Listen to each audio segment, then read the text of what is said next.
Budget में अब की बार मध्यम वर्ग की जय जयकार। There will be no income tax payable up to income of 12 lakh rupees. 12 lakh रुपए तक की आय को टैक्स से मुक्त कर दिया गया। मिडिल क्लास को इससे बहुत बड़ा लाभ हो जाएगा। दिल्ली चुनाव में मिडिल क्लास बनेगा गेम चेंजर। तो कुल मिलाकर एक ऊंट के मुंह में जीरा आपने सैलरीड क्लास को जरूर दिया है, बाकी इसके अलावा इस बजट के अंदर कुछ भी नहीं। बिहार में बहार, विपक्ष ने उठाए सवाल। मुझे ये समझ नहीं आ रहा कि ये भारत सरकार का बजट है कि बिहार सरकार का बजट है। बजट में अमीर और गरीब के बीच की दूरी को कम करने की सोच दिखाई गई है, वहीं इस बजट में गांव और शहर के बीच की दूरी को भी कम करने की दिशा दिखाई गई है। बजट पर तकरार, विपक्ष का प्रहार। बजट ने मायूस किया है।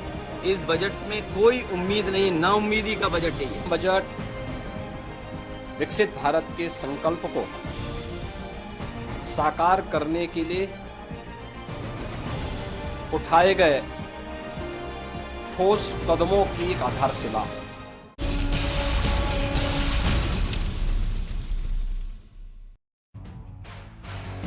लेकिन क्या वोट दिलाएगा बजट? नमस्कार, हल्ला बोल में आपका स्वागत है। आपके साथ मैं हूं अंजना ओम कश्यप। क्या वोट दिलाएगा बजट?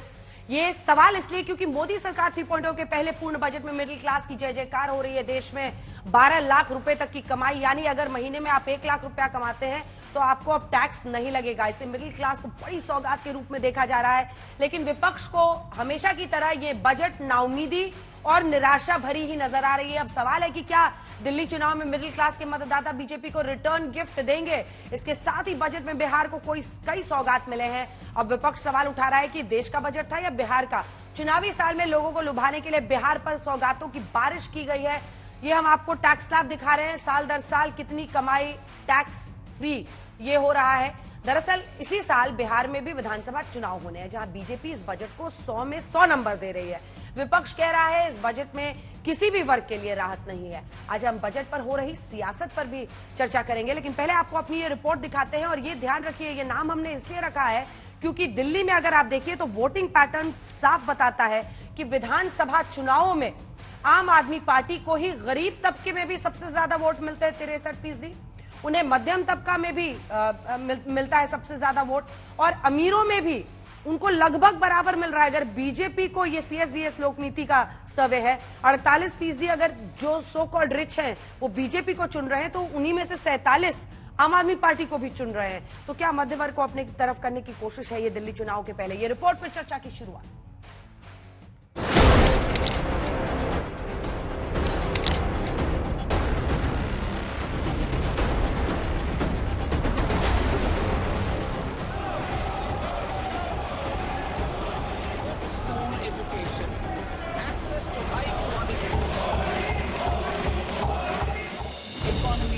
जब सरकार बजट पेश करती है तो मिडिल क्लास को टैक्स से राहत की सबसे ज्यादा उम्मीद होती है। अभी तक रवायत यही थी कि मध्यम वर्ग को विशेष राहत नहीं होती थी, लेकिन अब की बार मोदी सरकार ने मिडिल क्लास की झोली भर दी।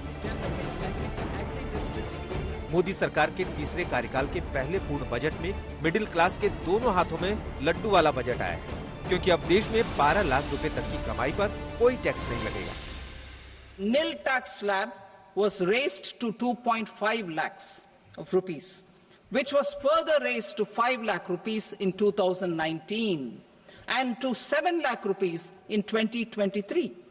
This is reflective of our government's trust on the middle class taxpayers. I am now happy to announce that there will be no income tax payable up to income of 12 lakh rupees.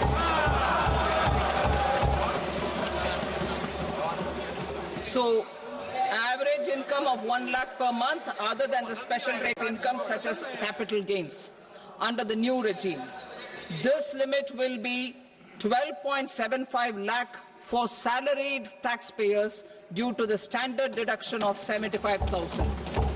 No income tax payable और जब ये ऐलान हुआ तब प्रधानमंत्री ने मेज थपथपाकर खुशी जताई। पीएम बोले, मिडिल क्लास के लिए ये खुशियों का बजट है, क्योंकि अब जनता के हाथ में ज्यादा पैसा बचेगा।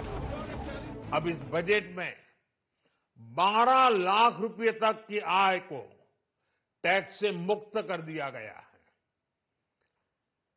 सभी आय वर्ग के लोगों के लिए टैक्स में भी कमी की गई है। इसका बहुत बड़ा फायदा हमारे मिडिल क्लास को, नौकरी पेशे करने वाले। जहां बीजेपी बजट में सबका साथ सबका विकास की बात कह रही है, वहीं विपक्ष इसे नाउम्मीदी का बजट बताता दिखा। बजट ने मायूस किया है। इस बजट में कोई उम्मीद नहीं, नाउम्मीदी का बजट है ये। कितना भी कुछ दे दें और महंगाई पे आप नियंत्रण नहीं करेंगे, आप कितना भी रिबेट देंगे वो महंगाई के माध्यम से जेब खाली कर देगा। आम बजट विकसित भारत के संकल्प को साकार करने के लिए उठाए गए ठोस कदमों की एक आधारशिला है। रोजगार के लिए इस बजट में कुछ नहीं है। किसान के फसल के दाम के लिए, एमएसपी के लिए दोगुना करने के लिए कोई बजट का आपने निर्धारण नहीं किया। तो कुल मिलाकर एक ऊंट के मुंह में जीरा आपने सैलरीड क्लास को जरूर दिया है, बाकी इसके अलावा इस बजट के अंदर कुछ नहीं। टैक्स में छूट के ऐलान के बाद से देश में मिडिल क्लास हिसाब लगाने में लगा है कि इस बार उनको कितना फायदा होगा। ये कंप्लीट बजट को मैं ये कहूंगा, ये मिडिल क्लास के लिए ओरिएंटेड बजट है। ये बहुत जरूरी था उनको रिबेट देना, क्योंकि हर चीज दिन पे प्रतिदिन थोड़ा बहुत तो महंगी हो ही रही थी, तो इससे सबको अच्छा लगेगा। मतलब बहुत अच्छा रहेगा इससे, और लोगों को काफी हेल्प भी मिलेगी, कंसिडरिंग की जो महंगाई हर साल बढ़ती चली जा रही है, उसके लिए एक डेफिनेटली रिलीफ का काम करेगा। लेकिन बजट को लेकर विपक्ष और बीजेपी में जुबानी जंग शुरू हो गई। इस बजट में गरीब और किसान का कल्याण है, वंचितों का सम्मान है और नारी शक्ति और मध्यम वर्ग का उत्थान समाहित है। हमारा बजट इस प्रकार से कहा जाए तो ये आम व्यक्ति का बजट है। वही पुराना बजट है जो पिछले 10 सालों से हम सुनते आ रहे हैं, जहां पर शब्दों के अलावा न गरीब को कुछ मिलता है, न किसान को कुछ मिलता है, न मध्यम वर्ग को कुछ मिलता है। विभिन्न टैक्स के जो प्रपोजल्स आते हैं, नतीजे आते हैं, वो सिर्फ बड़े बड़े कंपनियों के मालिकों को फायदा दिलाता है। इसी साल बिहार में विधानसभा चुनाव होने हैं, इसलिए विपक्ष का आरोप है कि सरकार ने चुनावी फायदे के लिए देश का नहीं बिहार का बजट पेश किया है। ये समझ नहीं आ रहा कि ये भारत सरकार का बजट है कि बिहार सरकार का बजट है। आपने बिहार के अलावा किसी और प्रदेश का नाम सुना वित्त मंत्री जी के पूरे बजट भाषण में?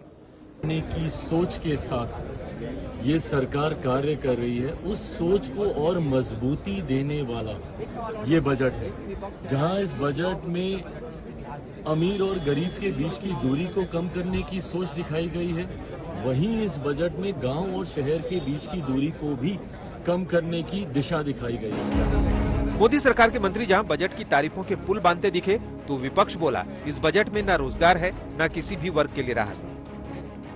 ये हमारी इकोनॉमी को एक्सेलरेट करने वाला ये बजट है। ये तो मिडिल क्लास जो सैलरीड लोग हैं, उनको अगर 7 लाख से 12 लाख के वो मिल गई income tax, personal income tax में exemption, it's a very very big thing. मेरा मानना है गांव, ग्रामीण और गरीब विरोधी बजट। अब बजट को लेकर सियासी संग्राम चल रहा है, लेकिन 8 फरवरी को ये देखना दिलचस्प रहेगा कि दिल्ली चुनाव में मध्यम वर्ग क्या बीजेपी के पक्ष में खुलकर मतदान करेगा। आज तक ब्यूरो। आइए चर्चा की शुरुआत करते हैं। सुधांशु त्रिवेदी जी राष्ट्रीय प्रवक्ता और सांसद राज्यसभा के बीजेपी के हमारे साथ जुड़ गए हैं। प्रियंका चतुर्वेदी एमपी राज्यसभा की शिवसेना यूबीटी गुट की जुड़ गई हैं। आलोक शर्मा जी राष्ट्रीय प्रवक्ता कांग्रेस पार्टी के जुड़ गए हैं। अरुण भारती सांसद हैं लोकसभा एलजेपीआर के, चिराग पासवान की पार्टी के, वो हमारे साथ जुड़ गए हैं। सुधांशु त्रिवेदी जी, इससे पहले कि मैं पहला सवाल आपसे दागूं, मैं दिल्ली का वोटिंग पैटर्न जरा अपने दर्शकों को दिखाना चाहती हूं। लोक नीति सीएसडीएस का ये सर्वे बताता है 2015 बनाम 2020 विधानसभा चुनाव देखिए, इसमें अलग अलग वर्गों को उन्होंने बांटा, जिसमें गरीब वर्ग, निचला वर्ग, मध्यम वर्ग और धनी वर्ग है। ऐसे में अगर आप देखिए तो बीजेपी को 12% का फायदा हुआ, लेकिन फिर भी आप 33 पर ही पहुंचे पीस आते आते, और 61% जो गरीब वर्ग है वो सीधा का सीधा आम आदमी पार्टी की तरफ चला गया। कांग्रेस को 4%। निचले वर्ग में आइए तो 31% प्लस 2% का गेन आपको हुआ, लेकिन 63% आम आदमी पार्टी बहुत आगे आपसे। सबसे दिलचस्प है कि जो मध्य वर्ग माना जाता है कि आपके साथ देश के अन्य हिस्सों में जुड़ा रहता है, उस मध्यम वर्ग में भी सेंध लगा जाती है आम आदमी पार्टी विधानसभा चुनाव में, और 4% के फायदे के बावजूद आप 39% पर रहते हैं, और वही 53% मिडिल क्लास आम आदमी पार्टी को वोट दे देता है, 5 कांग्रेस की तरफ। अब आखिरी जो धनी वर्ग है, यहां पर मामला एकदम बराबरी का चल रहा है, आम आदमी पार्टी और बीजेपी में 48% आपको, 47% उनको। लोकसभा चुनाव में तो हालांकि अगर आप देखिए तो बीजेपी की जीत होती है, वहां पर हर तबके में आप आगे हैं। 52 गरीबों में, मध्यम तबके में 50% और 59% आप अमीरों में हैं। तो बाकी सब में पैरामीटर्स में आम आदमी पार्टी पीछे है।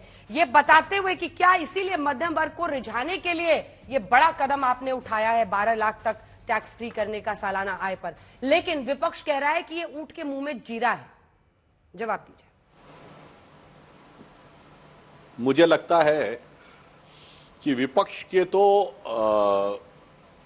ऊंट के मुंह में जीरा की बात कह रहे हैं, उनका तो मुंह ही ऐसा है कि उसको देखकर कभी कोई भी चीज शुभ दिखाई नहीं पड़ती। कुछ लोगों की दृष्टि ऐसी होती है कि उनकी दृष्टि मात्र में अशुभता होती है, इस कारण से वो कभी शुभ दृष्टि को देख ही नहीं सकते। इसलिए मैं कहना चाहता हूं, जैसे अभी आपके कई नेता बोल रहे थे, जो कह रहे थे वही पुराना बजट है, पुराने स्टाइल का, मुझे तो इसका ठीक विपरीत लग रहा है अंजना जी। मुझे लग रहा है कांग्रेस और विपक्ष के नेता वही पुरानी अपनी पेट लाइंस और 3-4 शब्द बोलते चले जा रहे हैं। उन्होंने शायद या तो पलट के बजट को देखा नहीं या सुना नहीं, या वो इस कदर इस चीज से भयभीत हो गए हैं कि अपनी पुराने रिकॉर्ड को दबा रहे हैं। बताइए, अभी बिहार के लोग भी, मतलब एक तरफ इंडी गठबंधन वाले ये कह रहे हैं कि बिहार का बजट किया गया, आपके एक कांग्रेस के सांसद बोल रहे थे, उधर तेजस्वी जी कह रहे हैं कि कुछ नहीं किया गया। मुझे समझ में नहीं आता है कि मतलब एक ही बजट में एक ही गठबंधन के 2 दलों के बीच में इतना विरोधाभास तब हो सकता है जब आप बहुत तुच्छ और क्षुद्र दृष्टि से इस विराट बजट को देखने का प्रयास करें। मैं एक पंक्ति में कहना चाहूंगा अंजना जी कि यह बजट विकसित भारत के स्वप्न को साकार करने वाला, भारत के हर वर्ग को आर्थिक शक्ति प्रदान करने वाला, जिसमें गरीब किसानों से लेकर दलहन में आत्मनिर्भर करने के संकल्प से लेकर एमएसएमई को महत्वपूर्ण शक्ति देने से लेकर आर्टिफिशियल इंटेलिजेंस, क्लीन एनर्जी और न्यूक्लियर एनर्जी में भारत को नए युग में ले जाने से लेकर मध्यम वर्ग को अपेक्षा से अधिक। अंजना जी, मैं कहना चाहूंगा, जब से हम बजट देख रहे हैं बचपन से आज तक, कभी ऐसा नहीं हुआ कि जिस वर्ग ने जो अनुमान लगाया हो उससे ज्यादा मिल जाए। अनुमान था कि 10 लाख की छूट दी जाएगी और 12 लाख की छूट आ गई। मुझे लगता है कभी कभी ईमानदारी से कार्य करना चाहिए। मैं सिर्फ याद दिलाना चाहता हूं, कभी कभी ईमानदारी से, पूरी कीजिए लाइन। नहीं, मैं एक लाइन पूरी कर दूं, एक लाइन बस। जब डॉक्टर मनमोहन सिंह वित्त मंत्री थे और नरसिम्हा राव जी बड़ा इकोनॉमिक रिफॉर्म ला रहे थे, तब याद रखना चाहिए कांग्रेस के पास बहुमत नहीं था और हम मुख्य विपक्षी दल थे, मगर हमने आर्थिक सुधारों के मामले में रोड़ा अटकाने का प्रयास नहीं किया था। अन्यथा बताइए 243 सांसदों वाली कांग्रेस कैसे वो आर्थिक सुधार के प्रस्ताव पारित करवा ले जाती अगर 120 सांसदों वाली भाजपा ने मौके के ऊपर समर्थन न किया होता। कम से कम इतना ध्यान रखें। आलोक जी कह रहे कुछ तो अच्छा देख लीजिए, यही रिबेट आप कितना दे पाते थे? अगर मुकाबले में 12 लाख तक टैक्स फ्री किया गया है तो इसमें क्यों नाक मुंह सिकोड़ना? देखिए, किसी ने नाक मुंह नहीं सिकोड़ी, ये तो 240 का कमाल है। 240 पे आए हैं तो मिडिल क्लास का ख्याल आया है। आज तक क्यों नहीं किया इन्होंने? आज 5 लाख आपने अगर 7 से 12 किया है तो मैं समझता हूं स्वागत योग्य है, इसमें कहीं दिक्कत नहीं। लेकिन जो भी इकोनॉमिक रिफॉर्म्स कांग्रेस के समय में आते थे, मनमोहन सिंह जी के समय में बीजेपी हमेशा विरोध करती थी। 2 एग्जाम्पल दे देता हूं सुधांशु भाई, जहां से आपने अंत किया वहीं से शुरू कर देता हूं। जीएसटी के लिए आप कहते थे कि फेडरल स्ट्रक्चर चरमरा जाएगा। हमने जीएसटी में तमाम गलत प्रावधानों के बावजूद रात को 12 बजे आपका साथ दिया। इंश्योरेंस बिल के लिए आप लोग क्या कहते थे? आप बड़ी कंपनियों को एफडीआई के लिए रिटेल सेक्टर में क्या कहते थे? आज किसी शहर के बाहर चले जाइए, डी मार्ट के तमाम स्टोर खुले हुए नजर आ जाएंगे। इंश्योरेंस में आज आपने 74 से 100% कर दिया है एफडीआई। ये तमाम वो 3 नीतियां थी जिनका आप विरोध करते थे और हम कहते थे कि इनको लागू कीजिए, इसलिए आपका जो आखिरी वाक्य था वो गलत था। आज आप कह रहे हैं एक्सेप्शन से ज्यादा, एक्सेप्शन से, उम्मीद से ज्यादा। अरे भाई, एक्सपेक्टेशन से ज्यादा नहीं है। एक्सपेक्टेशन तो अगर आप अरुण जेटली जी का भाषण याद कर लेंगे 2012 का, विपक्ष के नेता रहते हुए उस समय पे 10 लाख की बात करते थे वो, लेकिन आपने ठीक है 5 से 12 तक आप पहुंचे हैं जो नॉन टैक्सेबल लिमिट है, लेकिन आपने अभी किसानों की बात की। आप मुझे बताइए किसानों के लिए एमएसपी वर्ड नहीं है पूरे के पूरे बजट के अंदर, अगर है तो मुझे बता दीजिए। आपने एमएसएमई की बात की, सितंबर से लेकर दिसंबर तक 4 महीने में 20,000 के करीब एमएसएमई बंद हुई है। ये पार्लियामेंट के रिकॉर्ड में आंसर है राइटिंग में। आप मुझे पिछले बजट का भी बता दीजिए। अभी आया इसमें 5 नेशनल सेंटर ऑफ एक्सीलेंस बनाएंगे स्किल डेवलपमेंट के लिए। अंजना जी के साथ इसी स्टूडियो में हमने शो किया था कि 500 कंपनी आइडेंटिफाई होंगी और 1 करोड़ लोगों को हम स्किल डेवलपमेंट देंगे। वो 500 कंपनियों का आइडेंटिफिकेशन नहीं हुआ पूरे 1 साल में। अगर हुआ हो तो बता दीजिएगा मुझे। हमने पूरे बड़े बड़े उसके ऊपर शो किए थे। किसान की आमदनी 2022 में डबल होनी थी, 32 रुपए से घट के 27 पे आ गई। पिछले बजट में ही था कि 1 करोड़ लखपति दीदी बनाएंगे। एक सेकंड तो आम आदमी पार्टी के विधायकों ने बीजेपी ज्वाइन कर ली है, ठीक है। लखपति दीदी पर भी पूछूंगी और पीएम अप्रेंटिसशिप पर भी पूछूंगी मैं उनसे। बीजेपी में शामिल हुए आम आदमी पार्टी के 8 विधायक, 7 विधायकों ने बीते दिन आम आदमी पार्टी से इस्तीफा दिया था। ये सभी ऐसे विधायक थे जिनको टिकट दोबारा नहीं मिली थी। बहरहाल ये सभी के सभी अब भारतीय जनता पार्टी में शामिल हो गए हैं। तो बजट वाला दिन तो ऐसे ही रहा है, एक तरफ ऊपर नीचे वाला, लेकिन दूसरी तरफ दिल्ली की राजनीति में भी बहुत कुछ हो रहा है। जय पांडा और वीरेंद्र सचदेवा दोनों को आप देख रहे हैं, बीजेपी के अध्यक्ष हैं और बीजेपी इंचार्ज हैं जय पांडा और दिल्ली के। और यहां पर देखिए किस तरह से ये सारे के सारे विधायक अब भारतीय जनता पार्टी में शामिल हो गए हैं। ठीक है, अपनी बात पूरी कीजिए, उसके बाद से मैं उनसे जवाब लूंगी। 2 लाइन में पहले यहीं से 8 विधायकों से शुरू कर लेता हूं। ये तो पता चल गया कि दोनों मिले हुए हैं आपस में, सारे के सारे विधायक वहां गए, कांग्रेस के पास कोई नहीं आया। खैर वापस आता हूं। जो आज बार बार कह रहे हैं कि 7 लाख से 12 लाख, 7 से 12 लाख, पूरी तरह से आप देखिए कि कितने लोग इसमें होंगे। 3.2 करोड़, लगभग 3.2 करोड़ केवल टैक्स पेयर्स हैं हिंदुस्तान में। इस कैटेगरी में लगभग 40 से 50 लाख लोग आएंगे। ठीक है। 145 करोड़ के देश के लोगों में आपने केवल 40 से 50 लोगों को राहत, लाख लोगों को राहत दी है। और ये मिडिल क्लास पूरा बदल जाएगा, दिल्ली भी जीत जाएंगे, बिहार भी जीत जाएंगे। ये सब बेकार की बात है। मनीष तिवारी जी जो कह रहे हैं कि बिहार का लग रहा है बजट है, ये कांग्रेस पार्टी की आधिकारिक लाइन है, ऑफिशियल लाइन है। देखिए मैं समझता हूं बिहार के लिए मोदी जी ने बड़े बड़े वायदे किए थे। 1 लाख करोड़, 80,000 करोड़, 1.25 लाख करोड़, विशेष राज्य का दर्जा, वो तो सब पूरा हो गया होगा। पिछले बजट में ही रेलवे का यह हालत है कि 25% जो सैंक्शन अमाउंट था वो खर्च नहीं हुआ, 350 एक्सीडेंट हुए। तो ठीक है, 2 सांसद और बैठे हुए, उनसे एक प्रतिक्रिया ले लूं। अरुण भारती जी और प्रियंका जी को दिखाइए। प्रियंका जी, क्या इसे बिहार का बजट कहना सही है? क्योंकि सबको दिख रहा है क्या कुछ है, और वहां पर तेजस्वी यादव ऐसे ही कह रहे हैं कि बिहार के साथ धोखा हुआ है, लेकिन मध्य वर्ग को मिली राहत पर आपकी पार्टी का स्टैंड क्या है? देखिए, सबसे पहले तो मैं कह दूं, जो राहत मिली है ये वही राहत है जो 10 साल से ज्यादा उम्मीद लगाए middle class Bharatiya Janata party के समर्थन में हमेशा खड़ा रहा।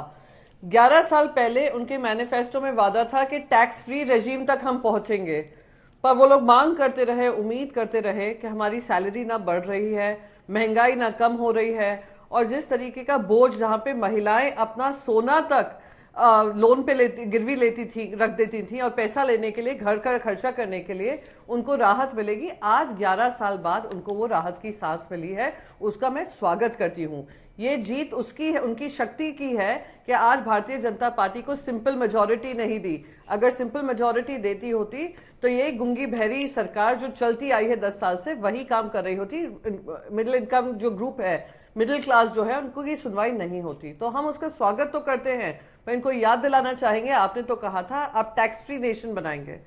दूसरी बात बिहार को लेकर, मैं तो कहती हूँ हर बिहारी आज सोच रहा होगा काश हर साल चुनाव आए और हर बिहारी के मन में यह होगा कि ये 1 नेशन 1 इलेक्शन को अपोज करना चाहिए, क्योंकि जब जब चुनाव आता है तब तक आपको अपने सारे वादे जो करने चाहिए थे, पूरे करने चाहिए थे, वो फिर से याद आते हैं और पॉलिसी के माध्यम से बजट में आते हैं। दुख इस बात का होता है क्योंकि मैं महाराष्ट्र से हूं और हाईएस्ट कंट्रीब्यूटर है टू द नेशंस इकोनॉमी, पर उनके बारे में एक शब्द नहीं बोला गया, एक वर्ड नहीं आया, महाराष्ट्र का एक बार नाम नहीं लिया, क्योंकि वहां पे 100 से ज्यादा एमएलए जीत कर आए हैं। तो शायद उसी का खामियाजा महाराष्ट्र को भुगतना पड़ रहा है।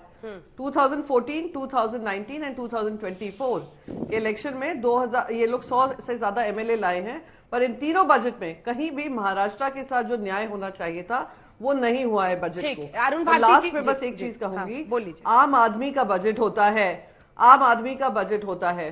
स्टेट स्पेसिफिक बजट नहीं होता है और इलेक्शन स्पेशल बजट नहीं होना चाहिए। ये जो हम कर रहे हैं वो बहुत ही गलत है। ठीक है, जल्दी से अरुण भारती जी, चूंकि आप बिहार से हैं तो आप इसका जवाब दे दीजिए। उसके बाद से राजीव राय जी भी एक और सांसद हमारे साथ जुड़ गए हैं, समाजवादी पार्टी के 4 सांसद आज हल्ला बोल में। अरुण भारती जी, बिहार को ज्यादा मिला है और मतलब चुनाव के मद्देनजर ऐसा करना ठीक नहीं है, इस आरोप पर जवाब। अंजना जी, मैं आपको थोड़ा सा भूतकाल में ले चलता हूं। 90-91 में बिहार का जो पर कैपिटा इनकम था वो 42% था भारत के बनस्पत, और जब राजद और कांग्रेस की सरकार आई 95-96 से लेकर के, तब आपने देखा होगा कि ये पर कैपिटा इनकम बिहार का घट करके हो गया 25%।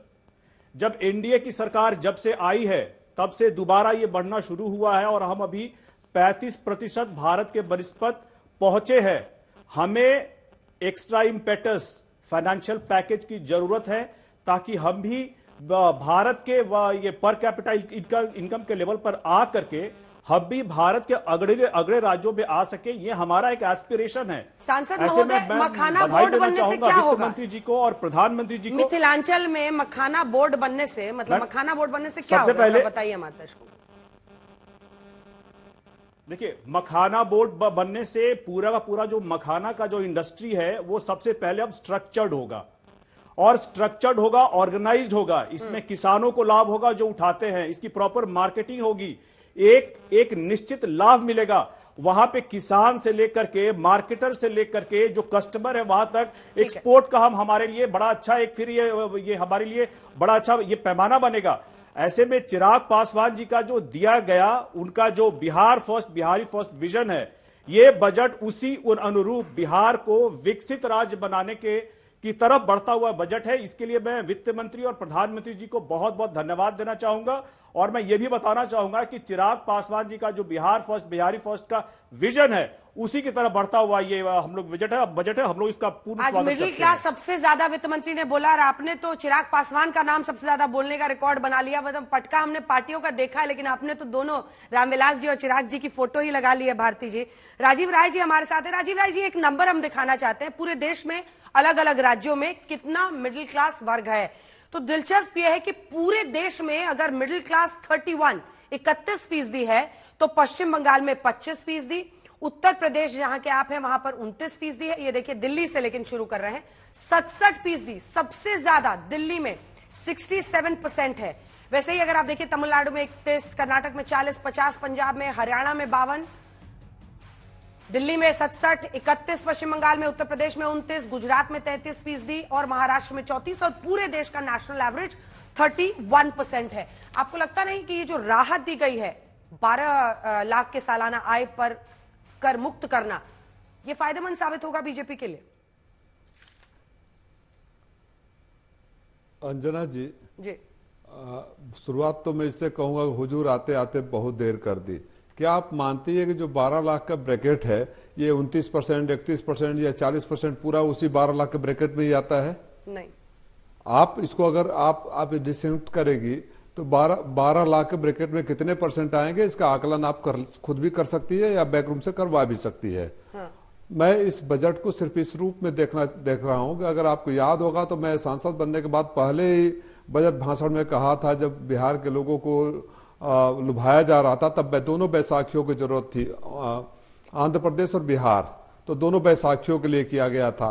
आज एक बैसाखी को, और उस दिन भी मैंने अपने बिहार के भाइयों को याद दिलाया था कि याद करना माननीय प्रधानमंत्री जी का 70,000, 80,000, 90,000, 1 लाख, 1.25 लाख करोड़, कहाँ गया वो 1.25 लाख करोड़? फिर ये उसी तरह जुमला साबित होगा जिस तरह से देश में भीतर से खोखला हो चुका है। अंजना जी, मैं तर्कों और तथ्यों के साथ बात करता हूं। मैं आपको एक उदाहरण दे रहा हूं। मैं स्टैंडिंग कमेटी के शिक्षा वाली समिति में भी हूं, महिला बाल कल्याण में, खेल युवा में हूं। आपको आश्चर्य होगा कि 8.5 लाख शिक्षकों की वैकेंसी है, 8.5 लाख, और सिर्फ इसलिए नहीं भर्ती हो पा रही है कि बजट नहीं है। और जो सीबीएसई पूरे देश में एग्जाम कंडक्ट करवाने जा रहा है, इसमें 35% सीबीएसई के अपने स्टाफ में कमी है। ठीक। 4.5 रुपया में ये पौष्टिक आहार देते हैं। आंगनबाड़ियों को 2018 से 1 रुपया नहीं बढ़ाया ये। तो जहां जरूरत होती है आप नीचे के सिस्टम को माल न्यूट्रिशन में का शिकार कर देंगे और ऊपर कॉस्मेटिक चेंजेस करेंगे। जब नींव कमजोर होगी तो बिल्डिंग कभी मजबूत नहीं हो सकती। इस बजट में किसानों की आय दोगुनी हो गई, रोजगार की बात हुई, नौकरी की बात हुई, रेलवे देने की बात हुई, और खास तौर से मेरे उत्तर प्रदेश के, आपने कहा कि मैं उत्तर प्रदेश से आता हूं, सरकार बताए कि उत्तर प्रदेश को उन्होंने क्या दिया है। हमारे यहाँ एक कताई मिल है, 8 साल पहले प्रधानमंत्री जी, कपड़ा मंत्री जी और मुख्यमंत्री जी तीनों ने वादा किया था उस कताई मिल को बंद कर देंगे, तब से शुरू कर देंगे। 7 बार आ गया। बहुत देर कर दी हुजूर आते आते। और शिक्षा में आंगनवाड़ी वर्कर्स से लेकर शिक्षकों की भर्ती, सब पर बजट कहाँ है, पैसा कहाँ है, पूछ रहे हैं जल्दी से, छोटा जवाब। इस बीच एक बड़ी खबर आ रही है, आपको टोक रहे हैं। दिल्ली में अमित शाह ने केजरीवाल पर हमला बोला है, कहा कट्टर बेईमानों को दिल्ली से बाहर करने का समय आ गया है, कमल के निशान का बटन दबाना है जिससे उनके आलिशान बंगले के शीशे टूट जाएं। उन्होंने कहा कि यमुना में कोई जहर नहीं मिला है, सुन लीजिए, हम भी वही पानी पी रहे। उन्होंने कहा था मैं यमुना में डुबकी लगाऊंगा, डुबकी लगाई क्या? उन्होंने तो नहीं लगाई, भाजपा वालों ने उनके कटआउट को डुबकी लगवा दी। अब कटआउट डुबकी लगाकर भाजपा वाले छोड़कर चले गए। मैंने दूसरे दिन पूछा कटआउट कहां गया, तो कटआउट को भी बेचारे को एम्स के आईसीयू में दाखिल करना पड़ा। इतना गंदा पानी है, इतना गंदा पानी है। और ये बहाने बना रहे हैं कि हरियाणा से पानी में जहर मिला दिया है। अरे केजरीवाल जी, हम भी वो पानी पीते हैं, जहर हरियाणा सरकार ने नहीं मिलाया, आपने प्रदूषण मिलाकर जहरीला पानी करा दिया है, जहरीला पानी। हजारों करोड़ का घोटाला, शराब नीति का घोटाला, 28,000 करोड़ का जल बोर्ड का घोटाला, 5400 करोड़ का राशन वितरण का घोटाला, 4500 करोड़ का डीटीसी की बस का घोटाला। तो गृह मंत्री अमित शाह कह रहे हैं कि आम आदमी पार्टी को दिल्ली से बाहर करने का वक्त आ गया है। केंद्रीय मंत्री पीयूष गोयल जी हमारे साथ इस वक्त बजट पर जुड़ गए हैं। अब की बार मध्यम वर्ग की जय जयकार, लेकिन विपक्ष ये कह रहा है पीयूष जी कि बहुत देर कर दी हुजूर आते आते, आप लोग टैक्स फ्री देश को बनाने की तरफ बढ़ना चाहते थे तो देर कर दी। अब इस पर आपका क्या जवाब होगा, क्या काउंटर होगा? अंजना जी, अब विपक्ष को तो आलोचना करनी पड़ेगी, लेकिन वो क्या समझे कि मिडिल क्लास को कितनी बड़ी ये राहत आज प्रधानमंत्री मोदी जी ने दी है। 1 लाख करोड़ रुपए सबकी जेब में जाएंगे। साधारण व्यक्ति जो मिडिल क्लास में 12 लाख तक या तनख्वाह में 12,75,000 सालाना कमाते हैं, उनको तो 0 टैक्स, कोई टैक्स नहीं लगेगा। तो साधारणतः मिडिल क्लास तो अब टैक्स से मुक्त हो गई है। अमीर लोगों पे टैक्स होना तो थोड़ा बहुत समझ में आता ही है। मुझे लगता है विपक्ष को भी ये बात समझ में आएगी कि बड़े लोग टैक्स देते हैं तो उसी से 12 करोड़ शौचालय मुफ्त में गरीबों को मिलते हैं, 80 करोड़ लोगों को मुफ्त में अनाज मिलता है, 62-63 करोड़ लोगों को मुफ्त में स्वास्थ्य सेवाएं मिलती हैं। तो विपक्ष का जो कहना है वो बिल्कुल खोखला है। विपक्ष हक्की बक्की रह गई है।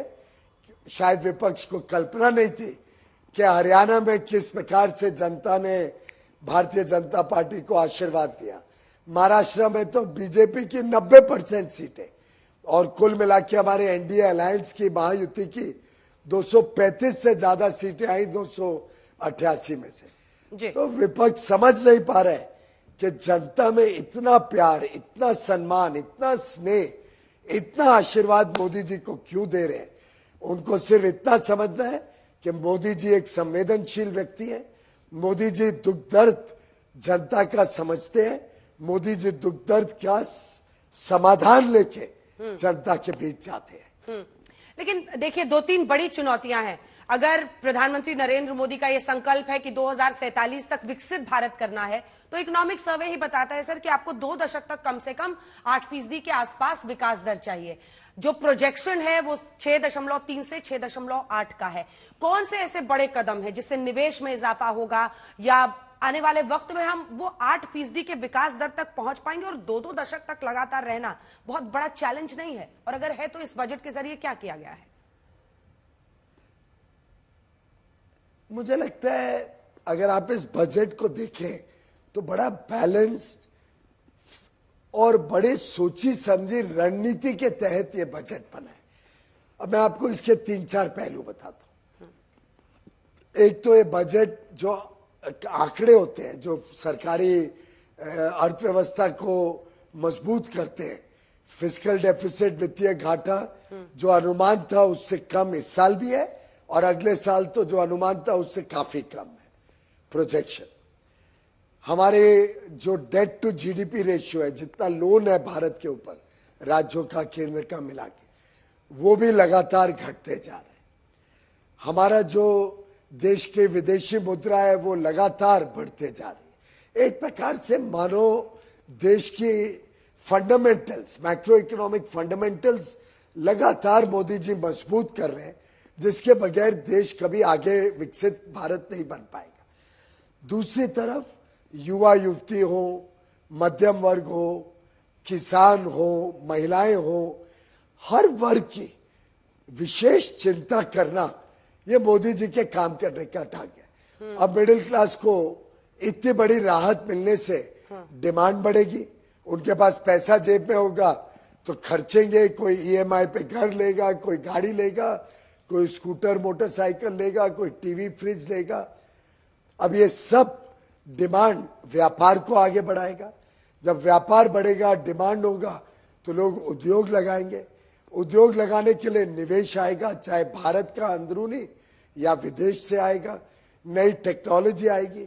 जब बड़े स्केल पे भारत में उद्योग लगेगा तो हमारी कंपेटिटिवनेस, हम अंतर्राष्ट्रीय पटल पे कंपेटिटिव होंगे, दूसरों के साथ स्पर्धा में जीत सकेंगे, तो हमारा निर्यात बढ़ेगा। साथ ही साथ युवा युवतियों को स्टार्टअप से जोड़ने के लिए 10,000 करोड़ का एक और स्टार्टअप फंड ऑफ फंड नया भी शुरू किया है। ईज ऑफ डूइंग बिजनेस केंद्र ने तो बड़े कदम उठाए हैं। मैं अभी राहुल जी को बता रहा था, एक जमाना था कांग्रेस के समय जब हर हफ्ते व्यक्ति देश भर से दिल्ली आया करते थे अपनी फाइलें क्लियर कराने, अफसरों और राजनीतिज्ञों को मिलने। अब तो सालों साल हो जाते हैं, उनको दिल्ली नहीं आना पड़ता है। मैं कई मित्रों को बोलता हूं, यार दिखे ही नहीं तुम, आते नहीं हो दिल्ली। बोलते हैं आपने काम ही इतना सरल कर दिया है कि हमें आने की जरूरत ही नहीं है। जो छोटे मोटे लाइसेंस लगते हैं, आर्म्स लाइसेंस, बॉयलर लाइसेंस, वो ऑनलाइन मिल जाता है। तो एक प्रकार से जो ईज ऑफ डूइंग बिजनेस अब स्टेट्स में करने का पहल इस बजट से की है, उससे स्पर्धा बढ़ेगी राज्यों में, तो निवेश भी और आएगा। तो ये एक तरीके से फाउंडेशन बना रहे विकसित भारत के प्रति 2 दशक क्या और लंबा तेज गति से आगे देश बढ़े। आज भी हम विश्व की सबसे तेज गति से बढ़ने वाला देश। आपने राज्यों की बात की तो उसी से अगला प्रश्न जुड़ा हुआ है, क्योंकि बिहार को लेकर अब इसे मनीष तिवारी जी कह रहे हैं कि ये देश का नहीं बिहार का बजट लग रहा है।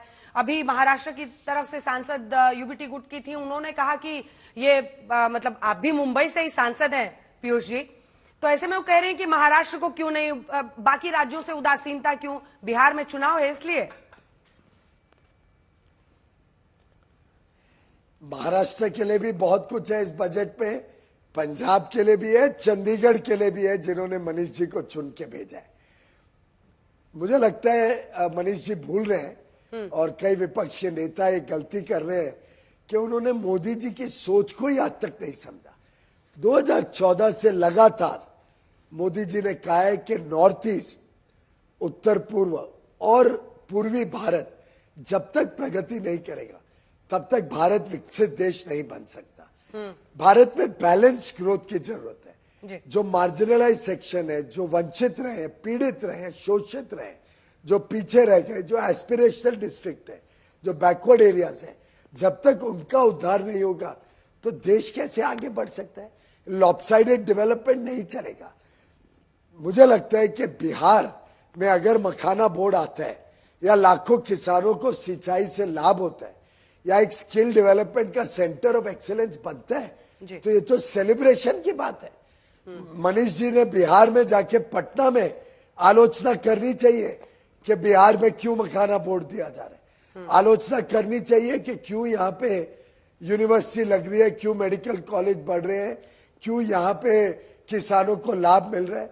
जाके बिहार में बोले ना मनीष जी, यहाँ पे आपके यहाँ बयान देने के बदले वो बिहार में जाके बताए लोगों को कि आरजेडी और कांग्रेस घोर विरोध करती है बिहार के विकास का। बहुत धन्यवाद। यह आरजेडी और कांग्रेस की मानसिकता ही बिहार के लोगों को सच्चाई दिखाएगी। बिहार के लोग क्या सोचते हैं, पूर्वांचली जो दिल्ली में 30% से ज्यादा है वो क्या सोचते हैं। 5 को तो वोटिंग दिल्ली में होनी है। बहुत बहुत धन्यवाद आपका पीयूष गोयल जी, आज तक पर हमारे साथ जुड़ने के लिए और बजट पर अपनी प्रतिक्रिया देने के लिए धन्यवाद। अब तो जो तमाम आरोप लग रहे थे सभी मेहमानों को जल्दी से दिखा दीजिए। एक प्रतिक्रिया आलोक जी की इस पर ले लेते हैं, उसके बाद से चलेंगे सुधांशु जी। देखिए, केंद्रीय मंत्री जी तमाम झूठ बोलकर अभी चले गए। उन्होंने कहा फिजिकल डेफिसिट कम हो गया। फिजिकल डेफिसिट इसलिए कम हो गया क्योंकि आपने खर्चा ही नहीं किया। आपने जो अलॉटेड बजट था उसमें से नहीं खर्चा किया, चाहे वो बजटरी एलोकेशन था या कैपेक्स था, उसमें से 2.5 लाख करोड़ रुपए आप खर्च नहीं करेंगे तो फिजिकल डेफिसिट अपने आप कंट्रोल में आ जाएगा। अभी उन्होंने कहा कि 1 लाख करोड़ रुपया लोगों के जेब में आ जाएगा।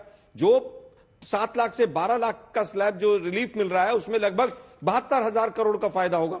वो कह रहे हैं सारा पैसा इन्वेस्ट हो जाएगा। अगर 72,000 करोड़ रुपया इन्वेस्ट हो जाएगा तो जीएसटी कितना कमा लेगी सरकार, जरा इसको भी देख लीजिए। आपने 72,000 करोड़ रिलीफ की बात की, लेकिन आपने 16,000 करोड़ रुपया फर्टिलाइजर की सब्सिडी घटा दी इस बजट में और पेट्रोलियम की 26% घटा दी।